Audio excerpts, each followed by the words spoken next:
So with that, let me set up the next session. Right, financial services is often at the forefront of several trends that we end up seeing in the economy, and even in the current situation. Financial services is right in the center and in the middle of all the issues that we are currently faced with.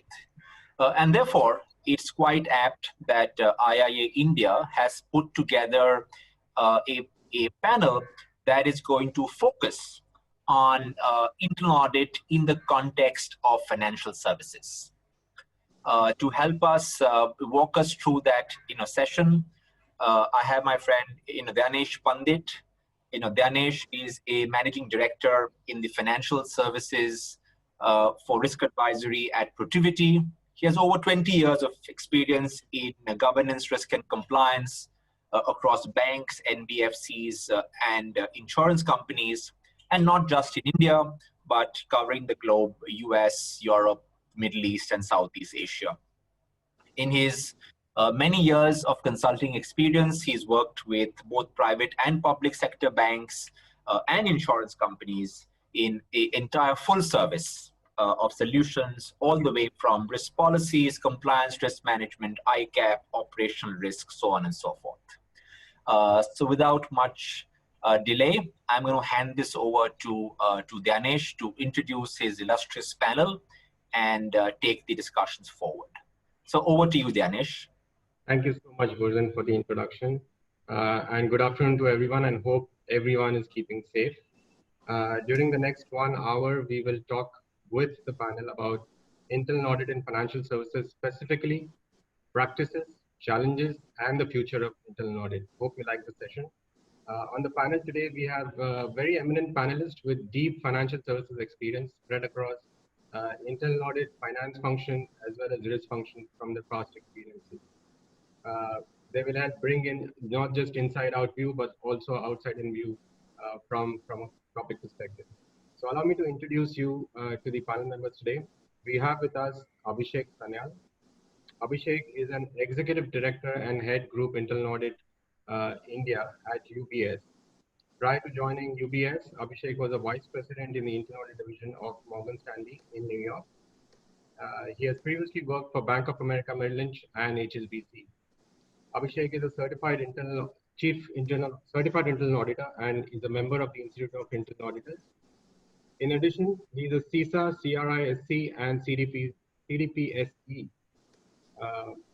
Abhishek is also an ITIL V3 Master, an ITIL V2 Service Manager, Six Sigma Black Belt, an ISO 27001 Lead Auditor, and a Certified Scrum Manager as well. Abhishek is also pursuing a PhD in Strategic Management from the Indian Institute of Management, Kozhikode.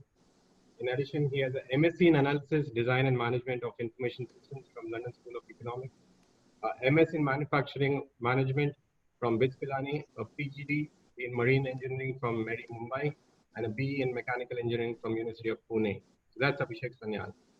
We also have on the panel Kulin Mehta. Kulin is Head of Finance ex-GMO for Nomura Services India. His responsibilities include managing controllership, management reporting, and treasury support functions for all the regions through global hubs and team extensions model in Mumbai.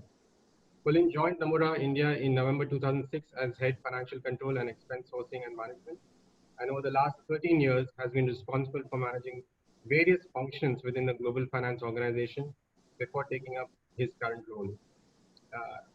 Overall, 22 years of corporate experience, has worked with JP Morgan Chase, Compass Connections, and Birla Group Finance, with his core competency being financial controls, management information, and reporting functions. We also have with us Monica Lim.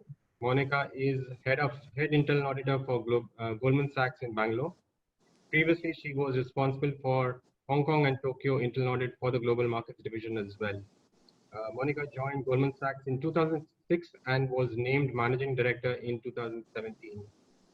Prior to joining the firm, Monica worked in the audit and advisory practice of KPMG in Singapore. Monica is a member of the Institute of Internal Auditors and Institute of Singapore Chartered Accountants in Singapore. Monica earned a bachelor's degree in accountancy from Nanyang Technology University Singapore in 1998. And we also have with us Srini or Srinivasan US. Uh, he is the Chief Administrative Officer for Society General Global Solution Center here in India. He is responsible for the entity's risk, compliance, legal, and administration functions across SocGen, Bangalore, and Chennai. Shini has about 25 years of experience in banking, which includes information technology, banking operations, research, and general administration. He joined Society Journals during the inception of 2000, and he was largely responsible for the setup and delivery of IT functions, operations, front office research, and engineering. Prior to SocGen, Srini worked with ANZ for 6 years, where he was responsible for development and implementation of retail banking IT applications. Srini holds a master's degree in computer applications from University of Bangalore and an MBA in finance. So, ladies and gentlemen, that's our panel for today. And without further ado, let me set the context before we begin today's discussion. We've seen that the business landscape has been witnessing a humongous shift towards a more integrated and complex world, and it's aptly called as VUCA, volatile, uncertain, complex, and ambiguous. Many changes are somewhere driven because we are becoming more connected through technology, and this connectedness is creating data. This new world is more data-driven, and it's foundation for strategy making and execution for all businesses, big or small. If you take this data as a foundation and you couple that with the right technology, this very data can bring in an unparalleled competitive edge, not just for business functions, but all support functions as well. As we see it, internal audit functions are evolving and embracing these changes as well. And there is a paradigm shift towards continuous testing compared to periodic audits, population-based audits, than sample-based audits as well. The new technologies such as machine learning and AI, data analytics, RPA, etc., have already made their presence felt across the internal audit functions in most organizations, if not all. Looking back on some of my recent conversations, I've realized that internal audit functions are in a very difficult spot. It's a predicament for them, given the changes that are going through. The business are going through revenue crunch. There is a cost pressure across the organizations, which means that there is a continuous change in the plan that they need to deal with. And as a result of that, a fatigue that comes from there. With this backdrop, let me begin with you, Monica. The current pandemic has forced organizations to reprioritize their objectives. Organizations are under pressure for existence, let alone making business targets. CFO functions are pushing every cost lever possible.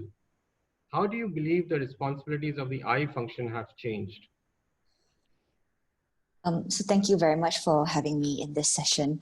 I think for me, the fundamental responsibilities of IA have not changed. I mean, we are still required to provide independence assurance, advice, and insight to protect and enhance the organizational value.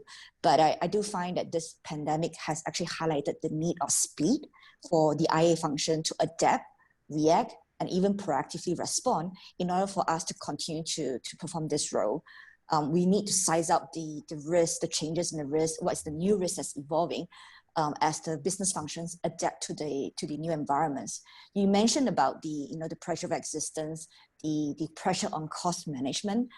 We definitely need to understand what does this mean for the organization. Are they slowing down strategic priorities? Are they slowing down or even stopping control enhancement or remediation projects? How are they making sure that they can continue to operate effectively and with the right controls infrastructure in place, even when we are working remotely? So, what has changed for internal audit function? I think I'd like to largely break down to 4 categories. The first one is the audit plan. The audit plan was determined every quarter. We look at it, but with the speed of the change of events, we really need to look at whether the current audit plan remains relevant as it changes. So we definitely have seen quite a lot of changes to the way of what to cover and the scope of coverage, and also whether we need to reprioritize a lot of our coverage areas, because some may not happen now with the cost pressure. They decided to move some of the strategic priorities behind, and there are new risks that's created that is actually much more important for us to cover. So I definitely see a very big impact on the audit plans. The second one is actually the audit execution approach. We are very much used to being in the office to interact with the stakeholders and audit. But now with a lot of stakeholders being focused on doing their BAU, reacting to a lot of rise in volume, especially during the March-April period. We also need to adapt on the way that we execute our audit. And actually going back to your earlier point earlier, we started to look a lot more at data. How can we use data more proactively to actually enhance the quality and be able to provide the same quality of the assurance opinion that needs to be provided to the board, but also being creative in the way that we approach the audit execution, be it continuous auditing or for the particular audit in progress. The third thing is actually about the reporting to the management, the board, and the committee.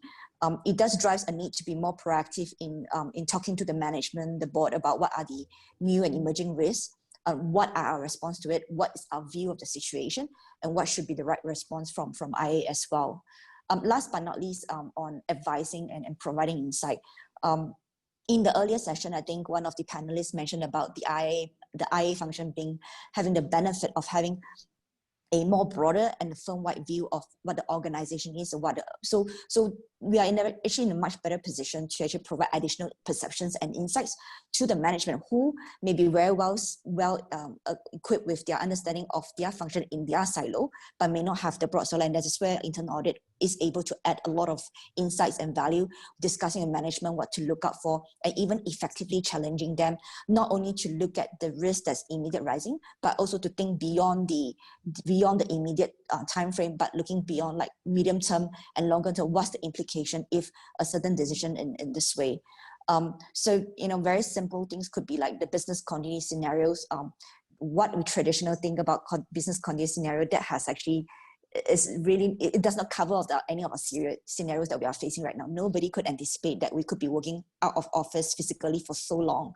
So, is the management ready for us to continue to go from there, assuming the situation continues to the end of the year to even early next year? So, all in all, definitely this is not an easy situation. We are all going through the same challenging situation, but I definitely feel that it's also a great opportunity for the internal audit function to further demonstrate itself as very indispensable partner to the organization. And therefore, we should definitely be very proactive and very in participating and involving ourselves in the organization plans and responses as well. Thank you, Monica. I think I picked up two specific points that you mentioned in your response. One was the prioritization and the dynamism of the audit plan. And the other one was being proactive and making sure that the risks are identified along with the management of the board. I think, so I'll park, I have a few questions on this, I'll park this for now. But before we move, I think, Kulin, maybe from your perspective, given you're the first line of defense, maybe your perspective on this as well. So, every change has a reaction, Kulin. So from your perspective, how has the first line functions evolved with the constant uncertainty, and some actions you see should be embraced to be better prepared for these uncertainties? Yeah, good afternoon, everyone. And I hope in the virtual session, first thing is to check I'm audible. Absolutely, Kulin. Okay, great. Thanks, Danish, for the question. So let us first look at where does the uncertainty emanates from, yeah? And if I look back over the last 10 years, business in general, but the financial sector in particular has gone through unprecedented changes. Given my role as a head of finance for the GIC, the biggest change have been in the regulatory environment as an aftermath to the financial crisis in 2008. And obviously the changes that we are bringing in and will continue to bring into the operating model and our business resiliency strategy because of COVID-19. So let me spend a couple of minutes on what these changes have been and how we have adapted as a first line of defense. So regulatory changes over the last 10 years, we have had Basel 2.5, 3, and now we are talking of Basel 4 coming in. And this has significantly increased the compliance burden for the finance and risk function. Also, banks have been mandated to significantly increase the quality and the quantity of capital liquidity they maintain. And I don't think we are anywhere close to being done yet from the regulatory capital requirements. The regulatory environment continues to evolve with a plethora of changes coming in. As I mentioned, Basel IV is on the horizon. On the treasury front, on the liquidity front, the NSFR rules continue to evolve and probably will become a binding rule across geographies in the next year. And FRTB is also on the horizon as well. So if you look at the amount of data that the regulators has been asking for, the scrutiny has increased many folds, okay? So that is one of the key areas that we need to address as a part of our finance organization. And to address the regulatory requirement, we have seen business model changes through various optimization opportunities to drive impact on capital liquidity. Clearly, technology has been one of the key enablers to help us navigate through this enormous amount of reporting demands from the regulator. So that is what the key changes and uncertainties that the industry and particularly the banking industry has gone through over the last 10 years or decade or so. So to cater to these uncertainties and our preparedness, we have been continuously reevaluating our talent strategy. So for example, we are hiring more and more techno-functional team members now who could quickly adapt to the new edge technology. We are spending significant time and effort on training our people on the new edge tools, digital tools. And needless to say, the focus will always be remain on domain and control, which is very high priority. Being in any forum and not talking about COVID would just not make sense. So I would just briefly touch on the preparedness for the COVID as well. So we have actually taken lockdown phase to our opportunity, and quickly we have moved on to our digitalization program and started implementing those with a faster pace. And I'm really happy to see the progress over the last 6 months, and we have accomplished a great deal. However, every aspect of how we are operating has been relooked because of the COVID. The response to new and emerging risks like data, cybersecurity, the real estate strategy, the talent acquisition strategy, and focus on this, and focus still remains on strengthening our risk and control. So Dhyanesh, to summarize, we have seen a great level of flexibility and adaptability by all the corporates to respond to the constant increasing regulatory demands. And definitely technology has played a key role to positively address those needs and will do so in future as well. So that's my summary response. Thank you so much, Kulin. And I think I really resonate with the mention of expectations from regulators from a data perspective. It's not just global standards and regulations, but also the local Indian regulators are pushing so much, so many types of reports, so much information is expected out of banks and financial institutions that sometimes it cripples the entire engine to make sure that the data that goes to the regulator is actually accurate, up to date or not. Having said that, I'll pick on what Monica said earlier in terms of the planning process, and also some of the thoughts that you mentioned, Kulin, on from an uncertainty perspective. And I'll pose this question to you, maybe Abhishek. If we take the thought of uncertainty ahead, many organizations have implemented a dynamic audit planning process, which is a quarterly 12-month cycle, which means every quarter they will reanalyze their entire audit plan for the next 12 months, right? Do you see benefits from this kind of an approach? And if you can also touch on potential challenges, because I would imagine that a quarterly change in the audit plan could also have certain business impact as well, which you really don't want to hinder your objectives at the end of the day. So Abhishek, over to you. Sure. Well, thank you very much for that question, Dhyanesh. I think it's a very pertinent question in today's environment. But before I get into the technicalities of my response, I just wanted to say hello to all my fellow panelists today, and also a big hello to the people who have taken out the time to join us online on this Saturday afternoon. Finally, I think on a lighter note, I have to say that when I heard you introduce me, it gave me a very nice, warm and fuzzy feeling about myself. So that was really great. So thank you for that. Coming back to the question itself, I would say that about 1.5 decades back, all the professionals from the internal audit field would perhaps agree with me that the risk assessment process was pretty much done maybe on an annual basis, or at max maybe 2 times a year. And that risk assessment process then fed into the audit plan, which again was on a annual basis, and pretty much you could consider that to be static. But no, as the years have gone by, and I think especially in the last decade or so, no, as you very correctly said, Danish, no, we have entered a VUCA world, right, which is volatile, uncertain, complex, and ambiguous.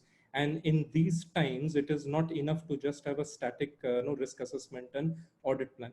So what I've seen in internal audit divisions across the financial services street is that people are doing more agile risk assessment. They are doing it at a higher frequency, and all these steps are then contributing to a rolling audit plan, that also on a quarterly basis.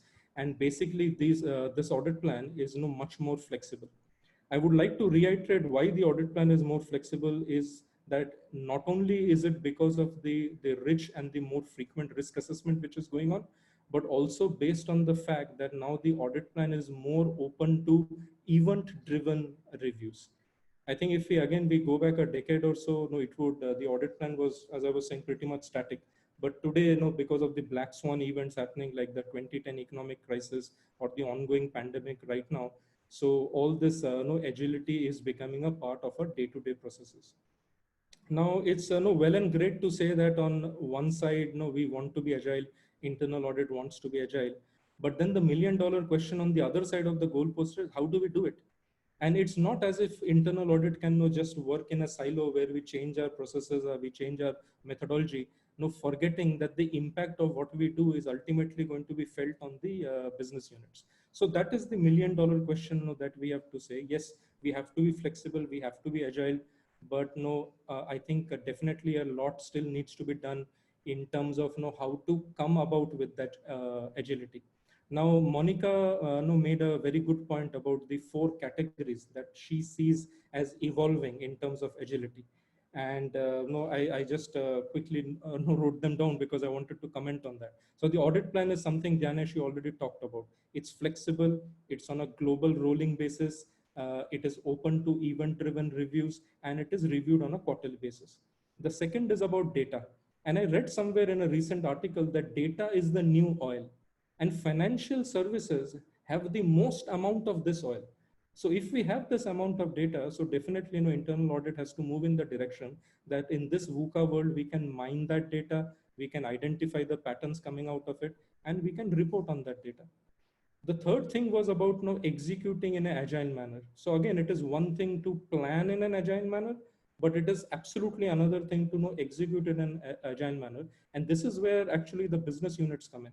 Because I cannot do my audits in a vacuum. I have to go to a business unit. I have to talk to people. I have to ask them for data. I have to interview them. I have to test it. I have to go back with potential observations, have more discussions, and so on and so forth. So we have to just make sure that our agile way of working is not having negative impact and ramifications on the business units on the ground.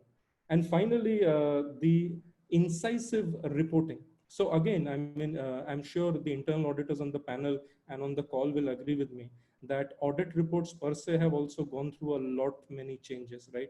Gone are those days when we used to give maybe a 20-page audit report with a lot of heavy verbiage built into that. And we have right now come to audit reports which are actually having some amount of diagrams in there, some amount of data analysis and graphs and all built there, so that the exact message on the risk posture and the health of controls can be put forward to business management. Finally, I think to conclude on this question, I would say, and again, Danish, I'm picking up on something that you said, that internal audit finds itself on the cusp right now, right? You said that we are facing a kind of a predicament. But then I would say that adversity is the mother of necessity. So we are definitely going to make the required changes. And I would say this is a positive time. All the changes that we want can actually be expedited. So I'm looking forward to the journey ahead. Thank you. Back to you, Danish.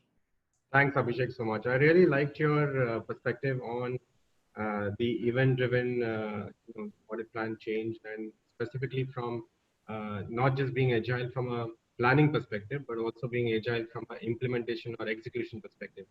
Which brings me to you, Srini. Maybe your thoughts on this entire dynamic planning process and the machinery around that. Let's assume that this is implemented, right? What is your perspective on functions, reactions, and challenges? Obviously, you can't clap with one hand. It has to be not just the internal audit team that does the planning and execution of the audit, but it's also the business function that needs to come in play. If you can share your perspective on actions or initiatives which will make this successful and valuable as not just for internal audit functions, for the business units, but as an organization, for the organization as a whole. Right. Yeah, thank you, Danesh, and good afternoon, everyone. So we are so used to this annual audit plan. You get, there's a meeting call beginning of the year, which is sometimes a bit nervous, saying that I'm going to get audited and the list of things that will be checked, but all that has become archaic now. It brings in some amount of structure and clarity to the business units. At least as a business unit head, I can be prepared that such and such a function of mine is going to get audited, and I will be, scrutinized on the way things are done, which is very good. But that alone will not take us where we need to do. And mostly such things are done with risk of the past. We need to look at the current risk and risk for the future. And for that, there is some amount of flexibility and a dynamic auditing of functions that you never thought of should come. And COVID is a real example. I mean, we never knew that remote working is something that would be audited. I mean, we are all so used to getting to the office, everything is working fine, and suddenly we are working in a remote thing. Regulators are asking questions. It all started in Europe. It all started in America, but then they were very worried about how India is going to cope up with the things that are offshore to India. And then you try to do an audit to check if your facility is up and running. And you rightly mentioned, Danesh, on the VUCA world, and even Abhishek mentioned, that brings in more emerging risk. Regulators, the regulatory environment is changing, and regulators are getting strict. We've heard, most of us belonging to banks, we're being fined heavily for things not being in place, which is a fact. So this puts pressure on the organization for a need to adapt, and this dynamic auditing will really help. It brings in a bit of flexibility, both to the business unit as well as to the audit functions. And few key things that needs to be kept in mind: a strong collaboration between the three lines of defense. We get a feeling that audit, they are like God, they know everything, they'll come with a report and things will turn overnight, which is not the case. I mean, it's good to respect them, but it's highly unrealistic to expect that they will know everything. So you need to be in touch with LOD1 and LOD2 for them to feed information and say that you need to look at this. Roles, responsibilities are written in paper. I've seen some organizations really fail because they think that it's a Chinese wall. I should not get into it. That is not going to work. You need to collaborate. You need to respect your independence, and all this is there. But then you still need to collaborate and work hand in hand so that you can make LOD3, the internal audit function, more fruitful, and so that we can get into things that will be placed. Another important thing is a mindset change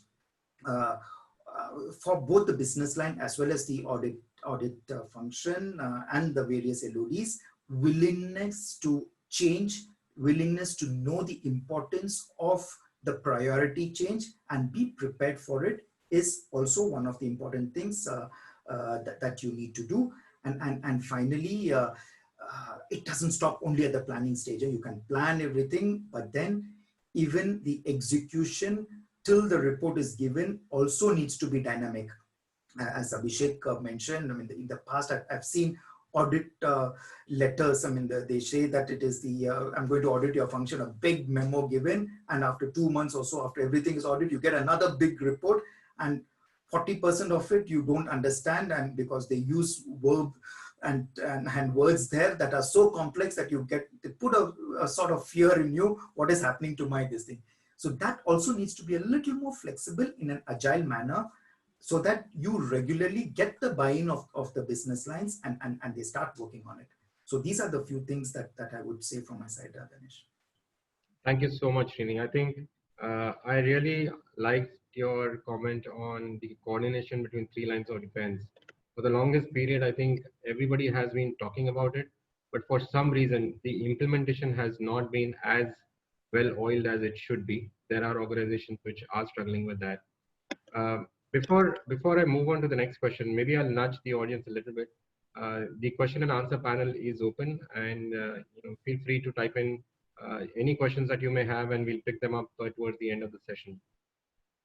I would like to change our track a bit and look at the new change enablers. And Kulin, if I can direct this to you, we have seen significant uptake in digital RPA across all functions. It's not just business functions, it's across the organizations that we've seen uptake on technology. How do you believe business functions are adapting to this, especially factoring risks, number one? And given when organizations are creating new roles like chief digital officers, which is a very new concept that is evolving as we speak. So your thoughts, Kulin, on this?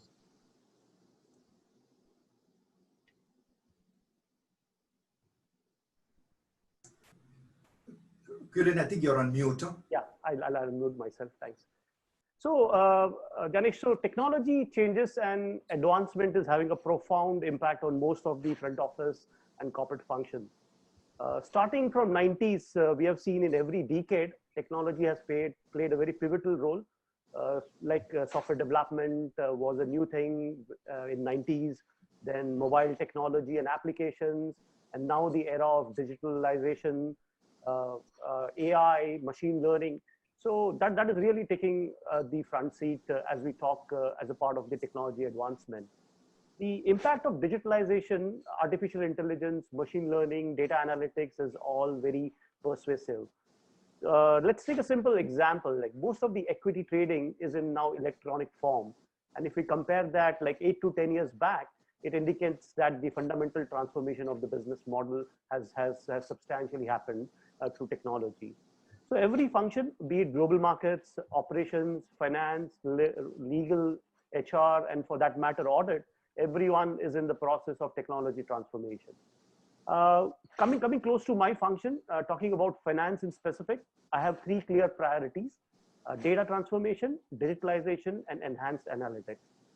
Finance team, as we just touched upon, and Abhishek also mentioned that the data is the new oil, and that oil is available so much in the banking industry. So as a part of the finance team, we used to spend a lot of time validating and correcting data. For a bank where we deal with tons and tons of data, this is a humongous task and clearly non-value add and obviously prone to operational risk. So we are in the process of establishing very clear protocols to ensure by the time the data is provided to the finance, it is validated and is accurate. So this is part of ensuring efficiency, and which will make it significantly easier for us to deal with auditors and regulators as we speak. The second is digitalization. So data virtualization, usage of all the BI tools like Alteryx, Power BI, Tableau has resulted in processes really becoming significantly more efficient. And the third is advanced analytics. So while the first 2 points I mentioned are about efficiency, for me, the real game changer is the availability of data and tools to perform analytics, which will help finance to become a real advisor and partner to the business. So we have become a lot more smarter with all this predictive analysis on revenue, cost, managing risk. And I think this is just the start. Availability of data and being able to view it through various lenses will be fundamental change the way we work and we respond to the business needs, to the regulatory needs, and to the internal audit and our statutory audit needs. So that's where the key is right now. Just touching on your point with regard to the risk. So the risk of automation, if not implemented with adequate control, can have a substantial impact and might cause nightmares for us to fix the problem. Hence, most of the automation goes through a stress testing with no compromise in control and standards as laid out by the internal audit and the risk and control team. So that's where like we focus on ensuring a very meticulous and thorough approach in designing any automation to ensure that the mitigating controls are good enough and they continue to be strong and robust. And really, this is where it's going to be a game changer, where the data and the technology is going to provide us with all the analysis with the help of which the variances, fluctuations can be easily monitored, the quality of numbers can be gauged, and definitely the next phase will be predictive analysis to feel of what to expect, and validating the data that we are going to use for the accuracy. And as you rightly touched upon, like most of the organizations have started the introduction of the Global Data Office and the Chief Digital Officer. And there are transformation programs going across in most of the function, and being the data, and everyone is looking at data strategy and proliferation of all the digital tools. So yes, as we move forward, technology is going to be a catalyst and a key game changer to most of the corporate functions and to the business as we speak. So that's a quick summary on the technology front. Thanks, Kulin. And I couldn't agree more with you from a data technology and the future of data and how it's used. I think simple point there is the more data you have, the less you feel it is to do what you want to do for the future. Correct. But that's just the reality. Monica, picking up from what Kulin just mentioned, you will agree that digital innovations are here to stay at the end of the day. In your view, how has or should the I functions adapt to these continuous digital changes, and how should this get factored into the overall plan as well? Kulin did mention about testing technology before they get implemented. Maybe your thoughts on that, Monica. Yeah, sure. I'll answer this question in two pillars per se. The first pillar will be, more towards the audit plan and the audit approach. I'll definitely see that definitely as an IA function, we definitely have to stay very close to the digitization strategy of the organization, so that we can truly understand the implication first to the risk profile of the organization, and also the changes and impact to the control environment. When Kulin was going through the discussion, I remember more than 20 years ago when I started internal audit, it was so paper-based, and my walkthroughs were documented in pencil, in yellow A3 size paper, which is the way that KPMG tends to audit at the time document their work paper. So it's been exciting for me to see this journey from paper to where we are today, which is a lot of data, just how you used it. So, going back to your question, definitely I do see in the future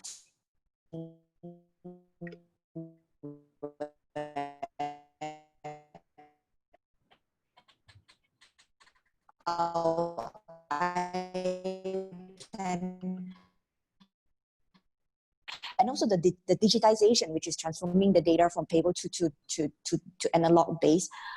It does also affect our approach, because data, depending on the complexity of the organization whereby they transmit data from the time it was inputted to the time that it was reported, it may pass through various phases of data. And there's a lot of expectation from the regulator that you have to do end-to-end testing. Right? So how do you trace the data flowing from one system to another to make sure that the information that's reported is complete and accurate? So both the implementive as well as the testing approach and the depth of testing provide the expected assurance to both our stakeholders as well as to meet the regulators' expectations. So that's the first part, which is on the audit plan and audit approach. The second part, which is on the audit function itself. Digitization definitely plays a big part in the way that we think about talent, skills, and then our internal processes. In my early days when we started, there's probably more business auditors than technology auditors, very clearly distinguished between their roles and responsibilities. But I definitely echo what was raised by Richard Chambers in yesterday's keynote address, which is we need the auditors now to be very familiar. I think he used the word tech savvy and tech fearless. And I do see that there will be a transition of business auditors becoming a hybrid auditor, where they need to be very adept and equipped with the skill sets to go through and do self-service too, in order for them to understand and process the data accordingly to help them to do their work. That we also need to change our expectations on audit evidences. It's not going paper anymore. We need to be comfortable to see how we're going to cipher evidences to gain assurance that this control is working or not. I also need to think about, and I'm sure it happens across a lot of the IA function, the financial services was that the skill sets component. With the firm going to digitization strategy, I definitely see a need more for auditors with cloud experience, cyber risk experience, in third parties, focus on third party risk management. We definitely need to think about whether our skill sets in our team, is it properly equipped to match or be ready to audit and give the right skill set, or do we need to actually look for external support for subject matter expertise in order for us to conduct our audit with good quality and to give the right output. Last but not least, outside of the execution or audit, we have other processes like continuous monitoring, risk assessment, reporting to the board directors. That actually I've seen a lot of usage of technology and digitization and analytics. We are using more data to support our risk assessment, where before it used to be more qualitative, judgment-based, and we give a number at the end, but now we have to go through matrix to support the risk assessment. We use a lot of analytics and testing of even for RPAs to do our testing to achieve 100% population testing rather than sample-based. We also may use natural language processing or even unstructured data analytics to see whether there could be any themes that is very meaningful to report back to the audit committee, the board, and to the management. So as you said, digitization innovation is here to stay, but it's also a very great opportunity for the internal audit function to mine this new oil in order for us to be much more effective and also be very relevant in this new environment. Thanks so much, Monica. I specifically picked on two aspects that you mentioned. One was the talent and skills that we need to continuously develop from a go-forward perspective. I think that's a very important change that all functions, it's not just internal audit functions, that we need to embrace. The other one is continuous controls monitoring. And I think that's also very a concept that has been talked about quite a bit, and has been, a lot of organizations have done a lot of progress on that as well. So thanks, Monica, for your thoughts on that. Abhishek, maybe I'll take this forward with you. Maybe looking at technological changes, and maybe your perspective on what role has the internal audit function played prior, during, and after such changes have taken place within the organization. Because I think it's important to stay within the entire journey. And Kulin mentioned about briefly about the journey of transformation, digitization within organizations. Your thoughts on does the IA function play prior, during, and after the changes take place? Yeah, sure, Danish. I think again very, very interesting and pertinent question. I hope you will indulge me a little bit, because I wanted to first share a personal anecdote and then get into the technicalities of my response. So when I was growing up, when I found myself facing situations which were uncertain, and I was a bit shaky in terms of how I should go ahead, my father, who is actually an Indian Army veteran, would always tell me that it is the man behind the gun that matters, and the gun itself maybe not that much. So what that translated to me was that believe in yourself, upskill yourself, upgrade yourself, get all the information and inputs that are out there, understand the situation, understand how you can overcome it, maybe also understand how you can totally skirt the situation, and if worse comes to worse, just avoid the situation. Now, if I take that logic, right, and I take a cookie cutter approach and I put it as a template on our question today, my argument today is a bit unconventional. So I would say that the proverbial smoking gun here in our situation is, yes, technology is changing at a breakneck speed. It will continue to change, and we have to work with technology in this VUCA world. So new technology will come, it will be adopted, it will evolve, it will go away, and then some new technology will come.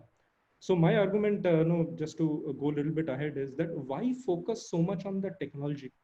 We should actually be focusing on the man behind the gun. So the internal audit division's focus should actually be on the internal auditor on the ground. Make the auditor fully equipped to look at the business risks that are posed by the technology, regardless of whatever is the technology. right?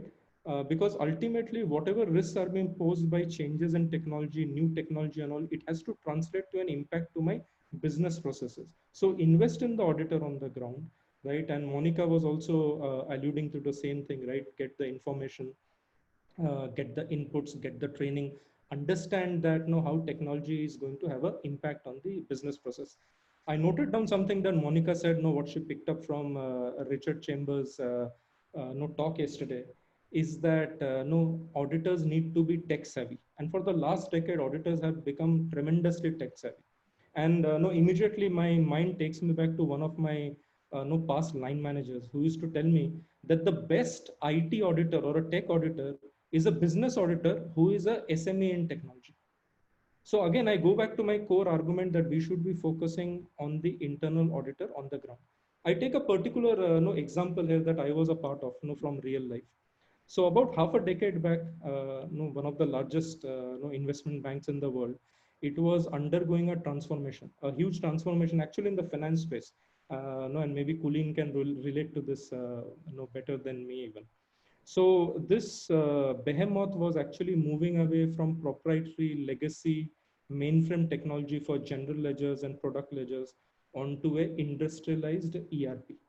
So what we did was that no, we did some pre-implementation reviews, we did some contemporaneous reviews, as the program was going, and we did some post-implementation reviews. Now, from a technical point of view, all these reviews are important because the first one gives you a handle on the design. The second one is giving you a handle on the execution and the implementation. And the third one is finally giving you the corroboration that you have actually achieved or you are well on the road to achieve what you had set out for. But I want to trace this back to something that Srini said, right? It is about the collaboration between the three lines of defense.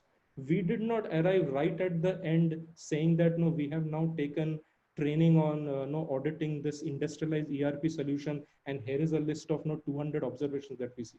We didn't take that. We took a very collaborative approach, even though we were safeguarding our independence as internal audit, and we arrived on the scene during different no points in the timeline, and we acted as the trusted advisors to the business. Fast forward 5 years to maybe today, a similar kind of a transformation is happening in terms of robotic process automation, AI, machine learning, so on and so forth. Again, there are two choices in front, right? The first is that I could have auditors get trained on and focus only on, say, RPA.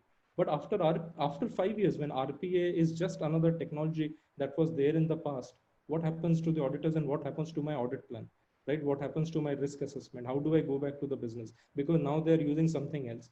I would rather focus on the auditor to understand automation per se, become a SME in the business processes, understand the technology, how it is impacting, and finally the technology can change, but we just need to go back to the first principles of internal audit, which is to ask the question again and again on everything: what is the risk? Regardless of technology. So sorry, bit of an unconventional position from my side, but I thought I'll just go out and share it anyway. No, absolutely brilliant, Abhishek. And if you don't mind, I'm going to take this "man behind the gun matters" as a slogan from you. I'm going to steal it if you don't mind. No, please ask my father. Thanks so much, Abhishek.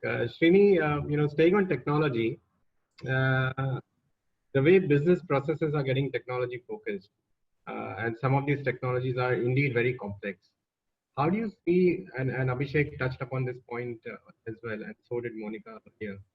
How do you see the changes in the talent profile in the organizations in general, as well as from a control functions perspective, and your views on reskilling and refocusing from areas perspective? Danish, probably I'll touch this by talking a little about offshoring, which is slightly linked. So we've all seen the offshoring has seen a paradigm shift in the last decade or so. Many organizations in the past were looking at offshoring or nearshoring of their processes to cut down cost, and normally it was the low-end task, obsolete technology that they did not want to use onshore were the candidates to be offshore. So this was the norm followed, but then we've seen a big shift in all this now. Now even the latest technology, the niche technology, things that are really evolving are the ones in which the nearshoring and offshoring locations are being considered. So what is this new trend created? It has created something of a healthy competition within the organization. So even if you're in different locations, this competition, which was probably not too healthy in the past, has created a healthy competition. So talent on niche technology in countries like India, be it blockchain or artificial intelligence, on research and analytics, it is more readily available now than in the past.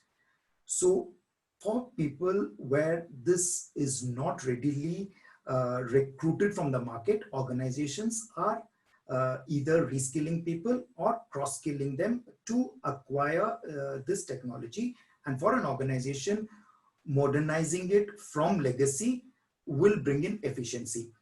I still remember in some banks, including us, we use COBOL for something which still runs very, very fine. So we don't change for the sake of changing technology. Sometimes we just leave it, and at times we consider COBOL as a niche technology because it's so difficult to get people with COBOL skills. So reskilling is a focus, and organizations have created something called corporate universities where they keep training people and invest in this. So I would say it's a win-win situation. The employee benefits without getting a feeling that he's not relevant anymore. He gets trained at the cost of the organization. And for the organization, a very important aspect where all of us forget is the culture that you imbibe of the company. I can say this because right from day one, Societe Generale starting in India, I've been working here. So 20 years, it's not very easy to understand the culture. So you can go and recruit an expert in technology from the market, but it takes that little bit of time to adapt to the organization cultures. And sometimes if you don't invest in the right time and effort on such people, they get really upset and leave the organization. And we've seen a lot of attritions in many organizations of this initial periods, the foundation period or the cooling period for such people. So this cross-skilling is become a real advantage for organizations as well as for staff. But not everything is rosy as I speak. I mean, it's good. People start questioning internal auditors. I mean, as a technical lead architect, I've used one of the latest blockchain in developing something. And then I get to know that audit is going to review that. The first question that comes to the mind is, what do they know about this technology? Why do they have to come and audit? I know much more than them. So as Abhishek mentioned, it's not just on the technology. The risk that this new technology brings to the table is something that either the LOD 1, 2, or 3 mainly needs to look at. And once we know that these are the risks, it becomes a lot easy for us to mitigate those risks. And I've seen, I'm sure it's there in many organizations, a big use of data analytics by the audit team, which was not the case earlier. They were just interviewing people depending upon what they were saying. You audit that function, but now you churn out huge amounts of data, and this data analytics really brings in a lot of change or perspective in the way the audit function works, which is an advantage because they bring in that amount of confidence to the organization, saying that, okay, fine, even I'm technologically advanced to look at your process from a data point of view. So I would say this, Danish. Thank you so much, Rini. I'm conscious of the time, and we've got a few questions popping up on the panel as well. Maybe I'll take one question for the entire panel before we see what questions we can pick up from the audience. And this is to do with business resilience, which has become the talking point in the context of the current pandemic scenario. And actually, boards have started to take a long-term view towards it. Now, these kind of extreme events have become more realistic than a scenario on paper, and businesses are willing to build resilience capabilities within the organization. more so because potential, even the regulators have started talking about this operational resilience as a topic, so to speak. So maybe I'll open it up to the panel if one of y'all can take this up. What is your perspective on tackling this new change for the IA doing the audit? The IA auditing the new and the businesses living up to the new regulatory expectations. Maybe if Kulin and Monica, if you can take that, and the next one I'll take it up with Srini and Abhishek. Sure, Ganesh. Yeah, it's a very pertinent question from what we are going through the event right now. So as I already spoke at length about regulatory and technology changes and how we are adapting to it, and given the amount of changes that we are dealing with, and in my role as a CFO, one of the primary concern would always be on controls. And that's where internal audit provides me that additional comfort, as they are now partners and drive value add for the finance function.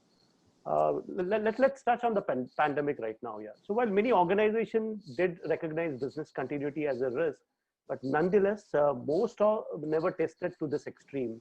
And pandemic has made businesses realize that nothing is impossible, and they will have to continue to simulate extreme scenarios depending on the nature of business they are. So for example, in financial services, the market volatility, regulatory environment, they'll have to keep testing and do a stress testing on their credit risk, market risk, depending on how the volatility is going to impact. In the manufacturing industry, the cost of stopping and restarting the operation, for example, like 24-hour plans, how they're going to react to it.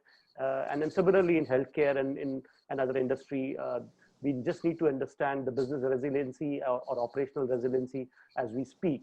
So different organizations have acted differently based on their operating dynamics.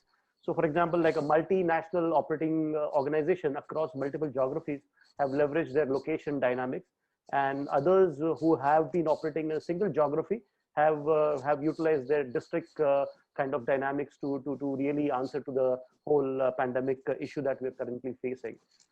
Coming to the role of IA from that perspective, so I expect definitely IA will continue to adapt to business resiliency, regulatory and technology changes that have been happening. And I think they have also been very proactive in managing these challenges. To take a simple example, like earlier IA would look at the EUC compliance standard on an Excel file. But now, as we mentioned, that technology has advanced and all the calculations have moved on to the BI tool. And so does the IA have learned how to manage the audit requirements from that perspective. So yeah, from that standpoint, the risk is there, but yes, we are learning fast and trying to adapt to that risk. And definitely as we speak, we will have more and more answers to the risk like cybersecurity, data, client confidentiality, etc. So that's where I think to every new emerging risk, there is a proper answer that has been getting evaluated. I think from my perspective, I think this pandemic really brought out the complexity and the depth of this topic of operational resiliency. We used to think about it as, a very simple business continuity plan. What if there's a fire? What if you cannot get to office? But, going back to Srini's point earlier about, the roles that's performed out in India, and plus coupled with the work from home, sustainable work from home that we have, it's come to a point whereby there's a very healthy competition about where the roles are going to be.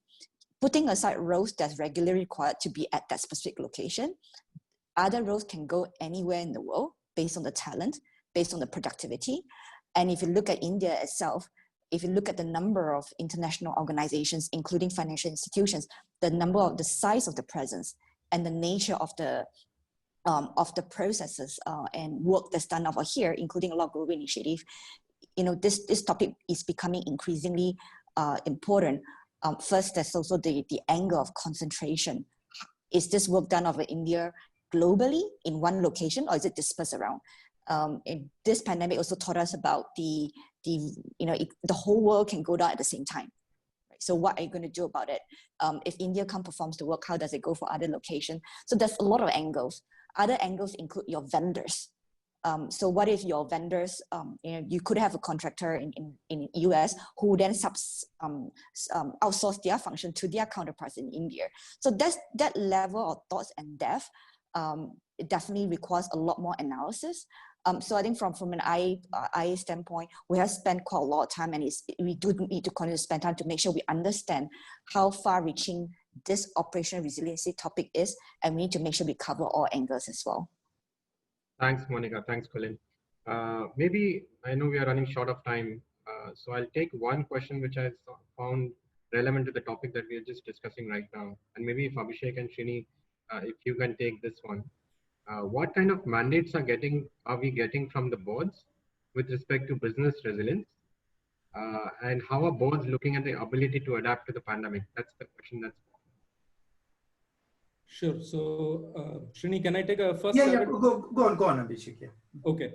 So, no, I would say that, no, for a moment, let me paint a vivid picture of a black swan event, right? That asteroids are coming and hitting the Earth. I did say asteroids because since it is my event, I am saying 2 asteroids are hitting the Earth. And both those asteroids are going and hitting the data center of a particular company. And therefore, since data is oil, the company's survivability is now down to 0, right? Now, this could be true. It is a black swan event, low likelihood, high, absolutely high impact. But can we really see ourselves as internal auditors or belonging to other lines of defense, going to the board, going to our funding agencies and asking them for funds to create a project on this? It is not going to happen. Even after we enter the new normal post-COVID-19, no, we cannot go with fancy scenarios and ask for millions of dollars of funding. So what needs to happen now? And this is actually the mandates that are coming from the board as well, is that we need to, firstly, the board wants to see that we are taking incremental pragmatic steps towards operational resilience. So it is like kind of borrowing from cybersecurity. We can say that no, it is like hardening operational resilience. So what are those incremental pragmatic steps? And at the end of 5 years, if you are hit by a black swan event, all this hardening across 5 years would have helped you. The second is that all the traditional business continuity management that we have studied and implemented, we always planned in terms of recovery point objective and recovery time objective. But we never really focused too much on the disruption window. If you look at the normal, say, contingency situations, the disruption window is, say, a week or 2. But look at what is happening right now. The disruption window is 6 months long, and we don't know when it is going to end. So what the board wants to know is my operational resilience going to be sustainable across long durations, or am I going to run out of steam? And finally, I think the board wants to know is that what are the scenario-based testing and planning that we are doing? Because even if I look at it from an audit perspective, when I go into audits of business continuity, it's very focused. Right? This is your business process. What's your plan? How did you test it? How frequently did you test it? What did you do with the observations? But I think now we need to blow it out in terms of a scenario that yes, if tomorrow asteroids do hit your data center, so in terms of your pragmatic operational resilience, what all things will come into place? Please prove it to me with evidence.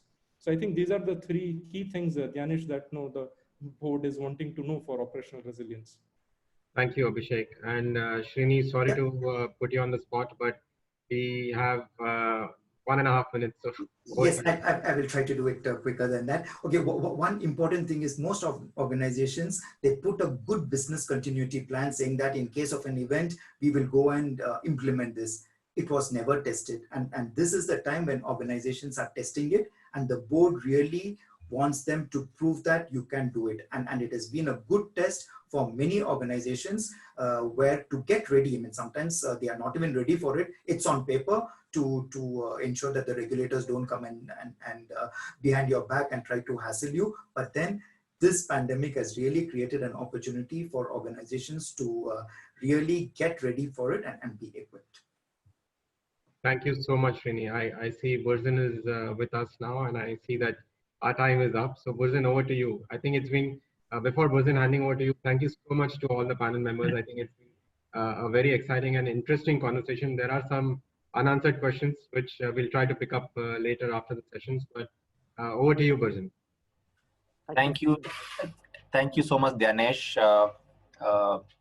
And ladies and gentlemen, once again, on behalf of IIA India, our thanks to all of you all, Monica, Abhishek, Srini, and Colin, for sharing your thoughts on this topic, which really becomes very important because financial services really touches several parts of what we do. So I think this context was pretty important, coming from a varied panel such as yourselves across the entire spectrum of financial services. So thank you once again.